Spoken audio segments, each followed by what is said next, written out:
Terima kasih kepada Ibu Betty Juliawati, ZSEM, selaku dosen pengampu mata kuliah pemasaran lanjutan, serta para teman-teman yang saya hormati.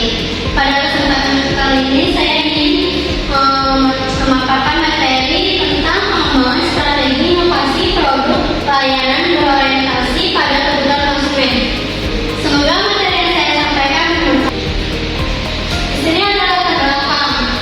Dalam era persaingan bisnis yang semakin kompetitif, menurut Anzo et al. 2004, inovasi yang berorientasi pada konsumen adalah strategi penting untuk menjaga keberlanjutan bisnis karena preferensi konsumen berubah sangat cepat.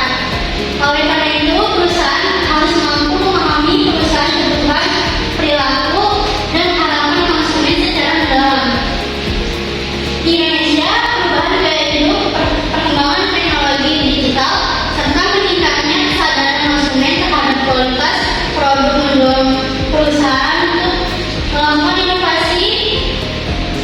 Mentiaran 2019 menegaskan bahwa keunggulan kompetitif suatu produk dapat diperoleh melalui pengembangan inovasi yang terencana dan dikelola dengan baik, terutama ketika inovasi tersebut mencerminkan kebutuhan nyata konsumen. Hal ini menunjukkan bahwa inovasi bukan sekedar kreativitas, tetapi proses strategi yang melibatkan riset pasar, desain produk, dan evaluasi kualitas layanan. Berikutnya, konsep inovasi produk dan layanan. Inovasi produk merupakan proses pengembangan dan pemasaran produk baru atau penyempurnaan produk yang sudah ada yang bertujuan memberikan nilai tambah pelanggan dan perusahaan. Ini adalah aspek kunci dari pertumbuhan jangka panjang dan strategi kesuksesan perusahaan di pasar yang terus berubah. Inovasi produk mencakup penemuan-penemuan baru serta perubahan signifikan pada desain, fitur, atau fungsionalitas produk yang sudah ada. Mengingat ketidakpastian lingkungan eksternal dan lanskap bisnis yang semakin kompetitif, inovasi semakin menjadi kunci untuk kelangsungan hidup daripada sekedar pertumbuhan. Selanjutnya di sini ada jenis-jenis inovasi. Yang pertama ada incremental, radikal, dan service innovation. Yang kedua meningkatkan daya saing. Selanjutnya di sini ada perilaku dan kebutuhan konsumen. Yang pertama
budaya. Pengumpulan dan analisis data konsumen menjadi dasar dalam menghasilkan inovasi, melanjutkan melalui tahapan prototiping, pengujian hingga rilis. Selanjutnya, evaluasi inovasi produk dan layanan. Evaluasi inovasi dalam menggunakan key performance indikator atau KPI seperti peningkatan penjualan, efisiensi, dan keputusan pelanggan. Kepuasan pelanggan, retensi, dan loyalitas menjadi indikator penting dalam melihat keberhasilan inovasi layanan. Pelanggan yang puas akan lebih cenderung kembali dan merekomendasikan produk. Selanjutnya ada kesimpulan. Berdasarkan pembahasan pada sebelumnya, dapat disimpulkan bahwa pengembangan strategi inovasi produk dan layanan yang berorientasi pada kebutuhan konsumen merupakan langkah penting bagi perusahaan untuk mencapai keunggulan kompetitif dalam pasar yang semakin dinamis. Inovasi tidak hanya sebatas menciptakan produk baru, tetapi juga mendapat penyempurnaan fitur, meningkatkan kualitas layanan, dan pengembangan pengalaman pelanggan. Secara menyeluruh, perusahaan perlu memahami perilaku konsumsi, preferensi, perubahan pola kebutuhan, serta faktor-faktor yang mempengaruhi keputusan pelanggan, terutama di tengah perkembangan digital dan meningkatkan kebutuhan personalisasi. Analisis kebutuhan konsumen menjadi dasar utama dalam merumuskan inovasi agar solusi yang dihasilkan benar-benar relevan dan dinilai. Selain itu, strategi inovasi harus direncanakan secara sistematis, diimplementasikan dengan melibatkan konsumen, memanfaatkan teknologi digital, serta dievaluasi secara berkala untuk memastikan efektivitasnya dalam memberikan dampak positif bagi perusahaan maupun pelanggan.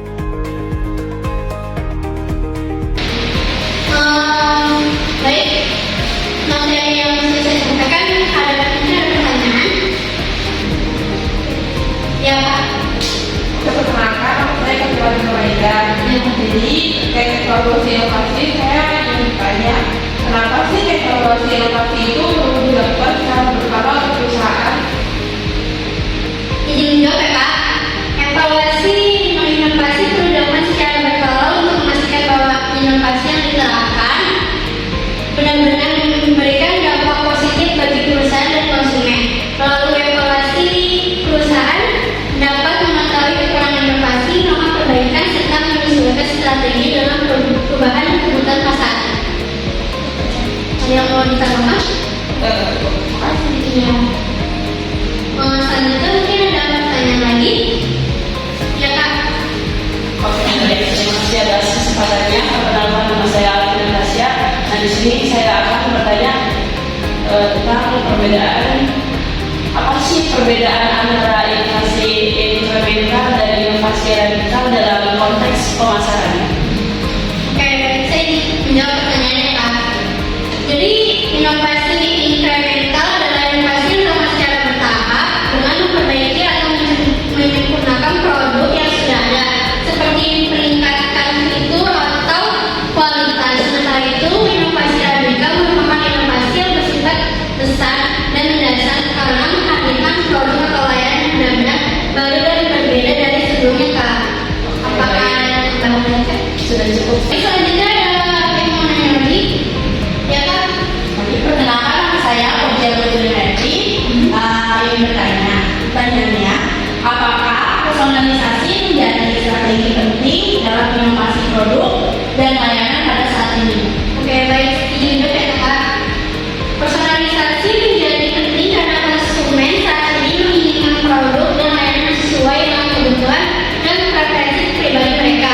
Dengan personalisasi, perusahaan dapat meningkatkan kepuasan konsumen, menciptakan pengalaman yang lebih baik, serta membangun loyalitas jangka panjang. Mungkin sudah cukup.